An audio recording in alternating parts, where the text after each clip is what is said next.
الحمد للہ رب العالمین۔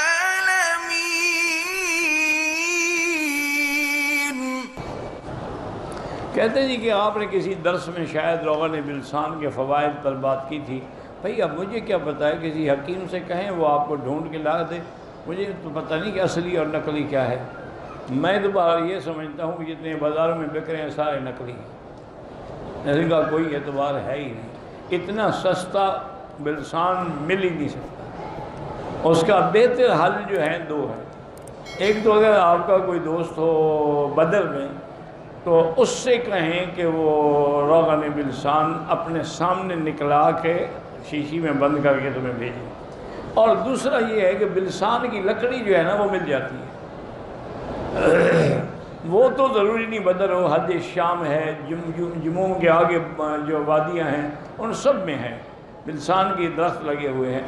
تو میرے ایک بزرگ دوست تھے اور بہت بڑے حکیم تھے، حکیم حنیف اللہ رحمۃ اللہ علیہ، وہ فرماتے تھے مکی صاحب آپ اصلی نہ بھی ملے نا تو یہی لکڑیاں لے لیں، ان سے چھوٹی سی ٹکڑے کر لیں، ایک دو ٹکڑے چائے بنانے کے وقت ڈال دیں یا دودھ جب گرم کرتے ہیں اس میں ڈال، یہ وہی فائدہ دے گا، اور شک بھی نہیں ہوگا کہ اصلی ہے کہ نقلی ہے۔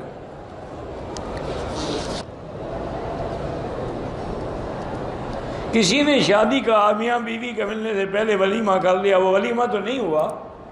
ولیمہ یہی ہے کہ آدمی کی شادی ہو، عورت کی رخصتی ہو، میاں بیوی ملے، اس کے بعد ولیمہ کیا جائے، یہ نہیں ہے کہ پہلے کر دیا جائے۔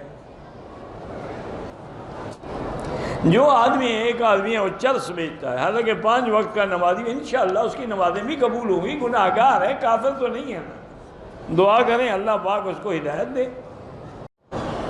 کہتے جی کہ کھانے سے پہلے آدمی پہلے نمک چکھے، کھانے کے بعد، یہ حدیث کوئی نہیں ہے، کسی بزرگ کا قول ہوگا۔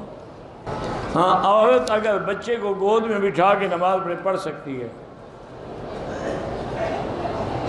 بہرحال جس مدرسے میں بدعت ہوتی ہو، صلاۃ و سلام اور ان کو چندہ نہ دیں تو بہتر ہے۔